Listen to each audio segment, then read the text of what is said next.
रत्नागिरी सिंधुदुर्ग जिल्ह्यातनं नारायणराव राणे हे 50,000 मतांना निवडून गेले. त्याबद्दल मी देखील त्यांचं मनापासून कौतुक करतो, त्यांचं अभिनंदन करतो. आणि त्यांचा देखील प्रचार शिवसैनिकांनी, भाजपच्या पदाधिकाऱ्यांनी आणि राष्ट्रवादी काँग्रेस पक्षाच्या पदाधिकाऱ्यांनी, म्हणजे चिपळूणमध्ये शेखर निकम असतील, रत्नागिरीमध्ये माझे कार्यकर्ते असतील, माझे शिवसैनिक असतील जे एकनाथ शिंदे साहेबांवर प्रेम करतात, सिंधुदुर्गामध्ये आमचे सगळे पदाधिकारी असतील, यांनी देखील प्रामाणिकपणानं काम केलं.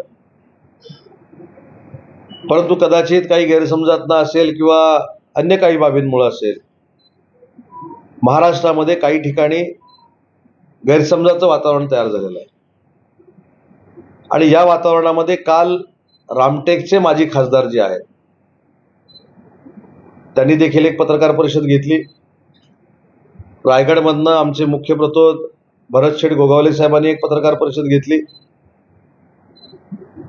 आणि निलेशजी असतील किंवा नितेशजी असतील यांनी देखील पत्रकार परिषद किंवा ट्विट केलेलं आहे.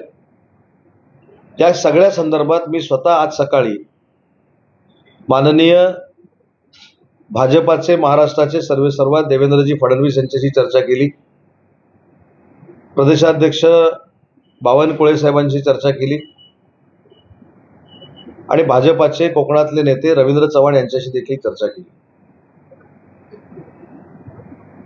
महायुतीतला एक जबाबदार मंत्री म्हणून माझं जे काय म्हणणं होतं, माझं जे काय मत होतं, हे मी तिन्ही नेत्यांकडे मांडलेलं असल्यामुळं ते मला पत्रकार परिषदेतनं जाहीर करायचं नाही. देवेंद्रजी माझ्याशी काय बोलले, बावनकुळे साहेब काय बोलले, रवींद्र चव्हाण साहेब काय बोलले, हे देखील मला पत्रकार परिषदेमधनं सांगायचं नाही. परंतु मला असं वाटतं की भाजपाचे महाराष्ट्राचे सरचिटणीस निलेशजी असतील, नितेशजी असतील, त्यांचा देखील जो गैरसमज झालेला आहे तो देखील काही दिवसामध्ये दूर होईल. आम्हाला महायुतीनंच भविष्यातल्या निवडणुका लढवायच्या आहेत. त्याच्यामुळं कोणाच्याही वक्तव्यामुळं येणाऱ्या पदवीधर मतदारसंघाच्या निवडणुकींवर परिणाम होऊ नये याची दक्षता प्रत्येकानं घेतली पाहिजे. कृपाळ तुमाणे साहेबांशी देखील मी स्वतः चर्चा केलेली आहे. मी रामटेकचा प्रभारी म्हणून स्वतः त्या निवडणुकीमध्ये होतो. माननीय एकनाथ शिंदे साहेब असतील, चंद्रशेखर बावनकुळे साहेब असतील, यांनी एकत्र येऊन ती जागा देखील जिंकण्याचा प्रामाणिकपणाचा प्रयत्न केलेला होता. मी स्वतः तिथे राहिला असल्यामुळं चंद्रकांत बावनकुळे साहेबांनी जी त्या बाबतीमध्ये त्या सीटसाठी जी मेहनत घेतलेली आहे ती देखील मी स्वतः बघितलेली आहे. आणि दुसरी महत्त्वाची गोष्ट आहे की विदर्भातली रामटेकमध्ये आम्हाला नक्की अपयश आलं, तिथं आम्ही जागा बदलली, परंतु बाकीच्या जागांवर काही भाजपला यश आलेलं नाही. त्याच्यामुळं एका जागेवर काही वेगळं झालं आणि दुसऱ्या जागेवर काही वेगळं झालं असं बोलण्यामध्ये काही तथ्य नाही. भविष्यातल्या निवडणुका ह्या महायुतीनं एकनाथ शिंदे साहेबांच्या, देवेंद्रजींच्या आणि अजितदादांच्या नेतृत्वाखाली आपल्याला लढायच्या आहेत. त्याच्यामुळे माझा मतदारसंघ आणि त्याची मागणी जरी भाजपनं केलेली असली तरी त्याच्यावर मला कुठेही कमेंट करायची नाही, त्या वादामध्ये मला पडायचं नाही. राणे साहेबांच्या विजयामध्ये नक्की शिवसैनिकांचा वाटा होता. जर काय गैरसमज असतील तर आम्ही ते बसून दूर करू.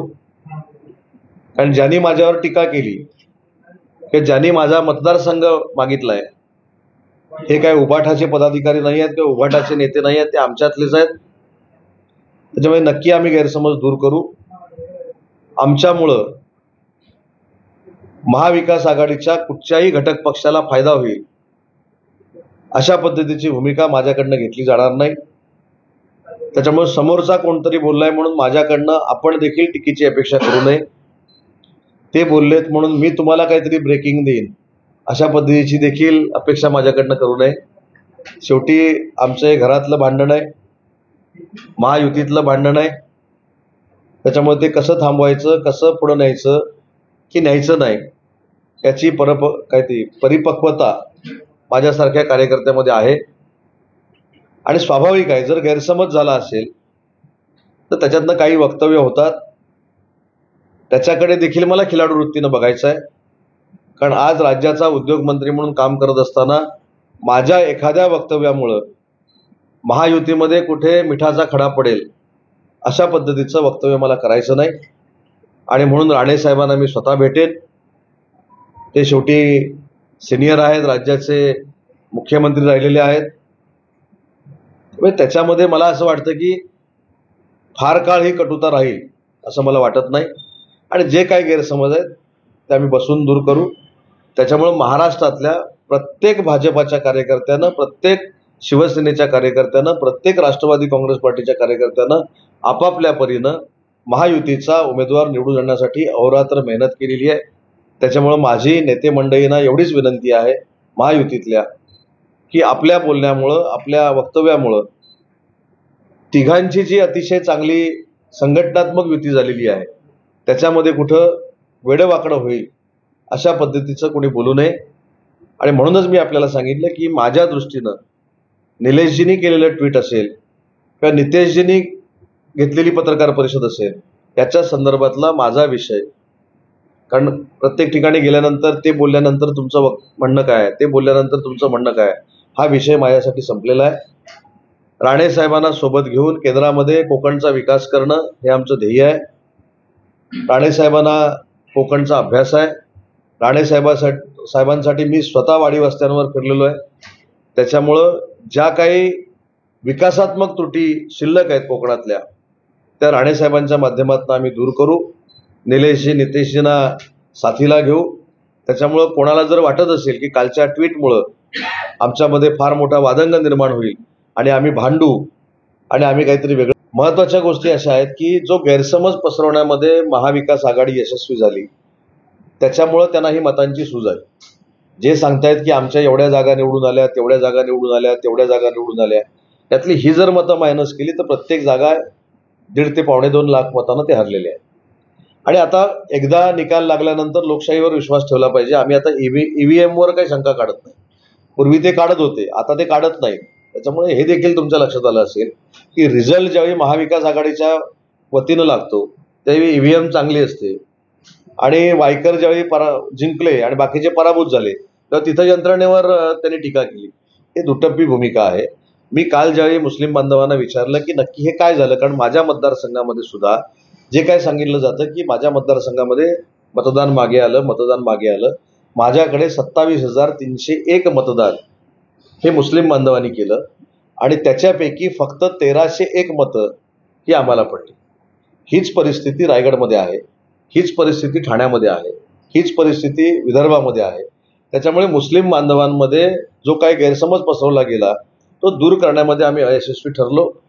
जो कायदा आलेला आहे त्याच्यामुळं कदाचित मुस्लिम बांधवांना देश सोडावा लागेल अशा पद्धतीचा घाणेरडा प्रचार हा त्या ठिकाणी केला गेलेला होता.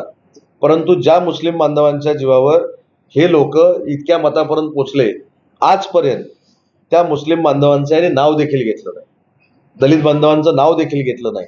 ते सांगतायत की आम्ही फिरलो, आम्ही मोदी साहेबांच्या विरोधात फिरलो, आम्ही अशी भाषणं केली, आम्ही तशी भाषणं केली, म्हणूनच इथपर्यंत पोहोचू शकलो. हे आपलं दुर्दैव आहे. आणि मी एका मुलाखतीमध्ये देखील सांगितलेलं होतं, गरजेपुरतं कोणाला कसं वापरून घ्यायचं हे चांगलं महाविकास आघाडीला माहिती आहे.